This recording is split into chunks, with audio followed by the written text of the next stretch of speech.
Hello friends, welcome back to our channel Informo Technicals. Today's video is going to be more and more informative, so if you haven't yet subscribed to this channel, then please do subscribe to this channel and like this video and share this video to your friends.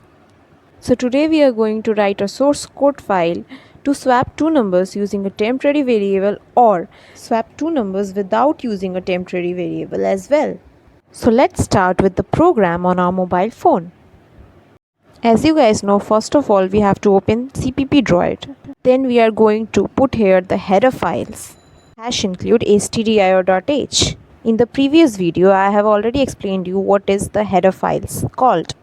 The hash include statement tells the compiler to include the standard input output library or header file stdio.h in the program. This file has some inbuilt functions, so by simply including this file in our code we can use these functions directly.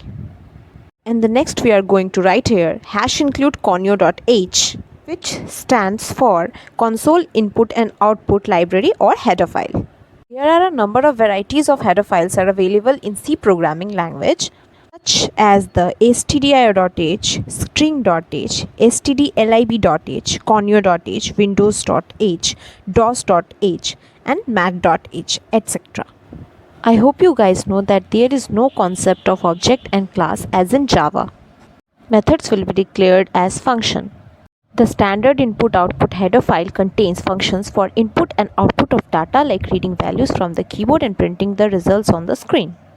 Now we are going to write here the int main function from where the main execution of our program will begin. Int is the return value of the main function. After using the int main function, we will give two curly brackets, which is very important. The two curly brackets are used to group all the related statements of the main functions. All the statements between the braces form the function body. The function body contains a set of instructions to perform the given task. So next, inside the two curly brackets we are going to take two integer variables for swapping as num1 and num2 and the temporary variable, because first of all we are going to swap two numbers with using a temporary variable. After the successful compilation of this program, we will be doing the same program without using a temporary variable. So please guys watch till the end. Here num1 and num2 are the variables for first and the second number we are going to swap. C programming is a platform dependent language. Stay tuned guys, because today we are going to learn a new function in C programming known as Scanf Function.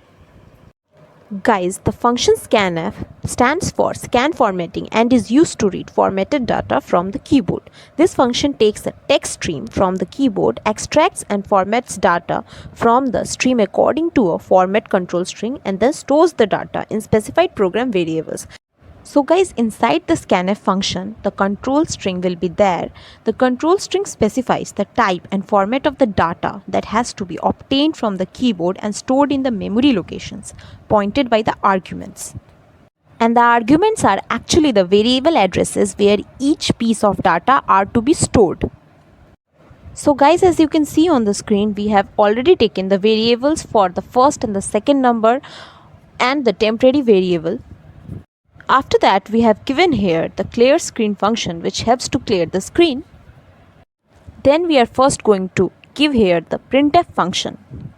In our previous video of C programming, I have already introduced you with printf function. What is the printf function? I have already told you. Let me tell you once again.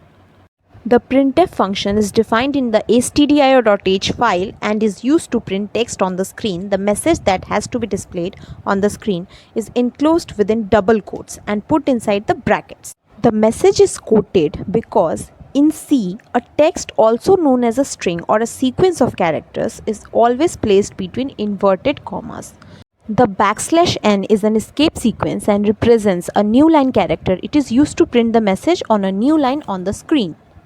Some other escape sequences are also there supported by the C language, like \a for audible signal, \b for backspace, \t for tab, \v for vertical tab, \f for new page or clear the screen, \r for carriage return, and so on.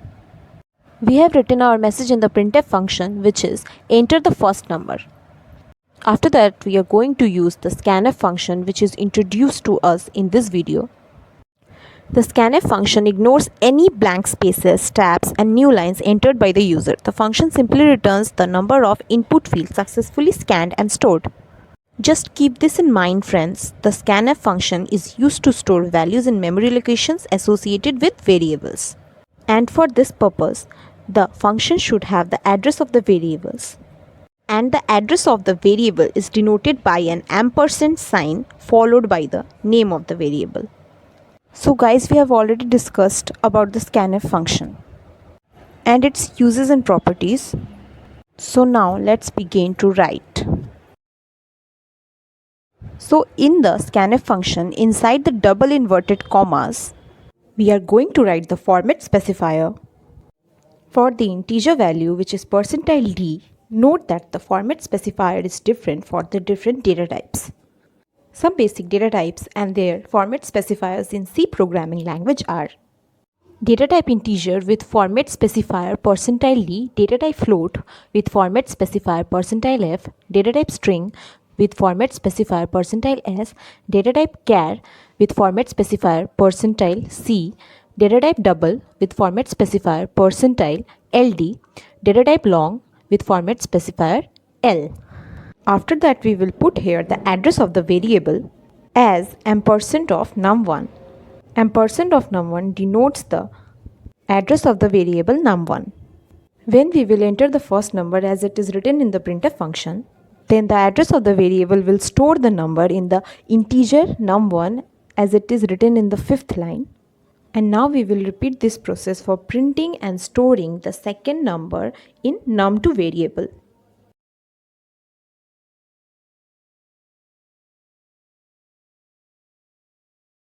So this time in the printf function, we are going to write enter the second number.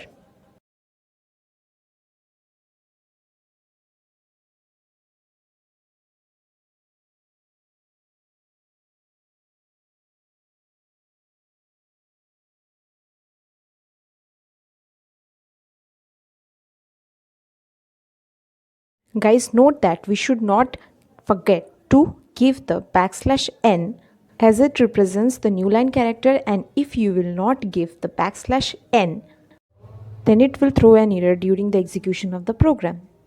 One more thing guys, we should not forget that we must have write our message or \n within the double inverted commas in the printf statement. You also have to use the double inverted commas in the scanf function while writing the format specifier. Format specifier must be in double inverted commas.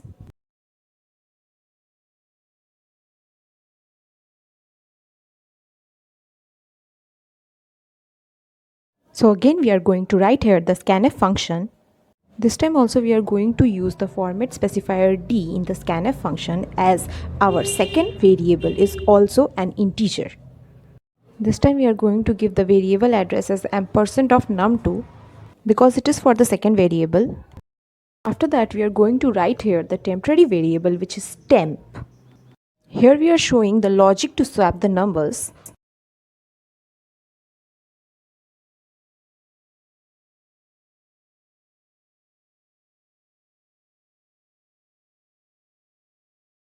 Temp equals to num1, then num1 equals to num2, then num2 equals to temp. Now again we will use a printf function here, which will be displayed with the results of the swapping.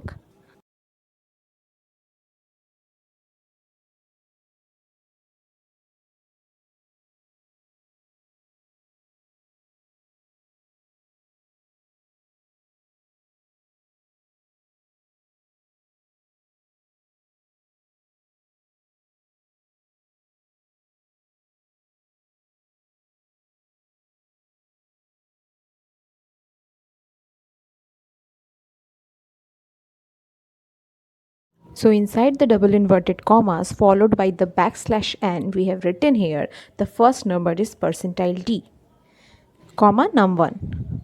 So we have to repeat this thing once for our second variable also. So we are taking here the printf function with the message the second number is %d, comma num2.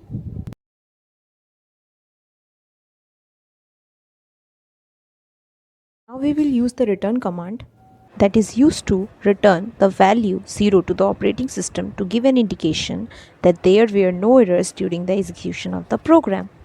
Note one more thing guys, that every statement in the main function ends with a semicolon.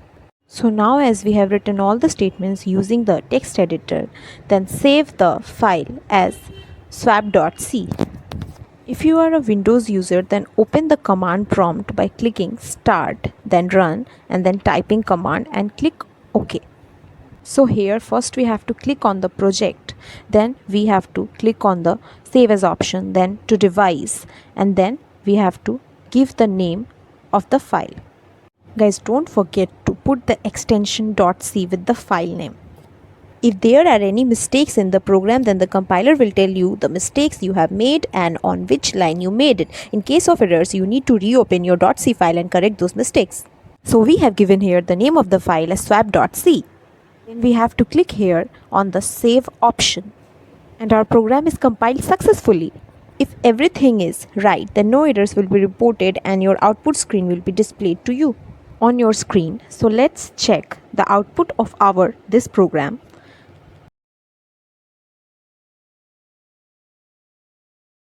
As you can see here guys, that our program is running and it is displayed on the screen that enter the first number. So what we have to do, we have to enter the first number which we want to swap, and then we have to enter the second number with which we want to swap the first number. So finally we have given here the two numbers we want to swap with. We have given here the first number as 3 and the second number is 6, and now you can see the result as the first number is 6 and the second number is 3. So guys, this is the swapping of two numbers using a temporary variable. Now we are going to do the another program without using a temporary variable. Yes guys, we are going to swap the two numbers without using a temporary variable. So guys, carefully look at the screen. See carefully that in which places we have to change or we have to make changes to convert this program to without using a temporary variable program.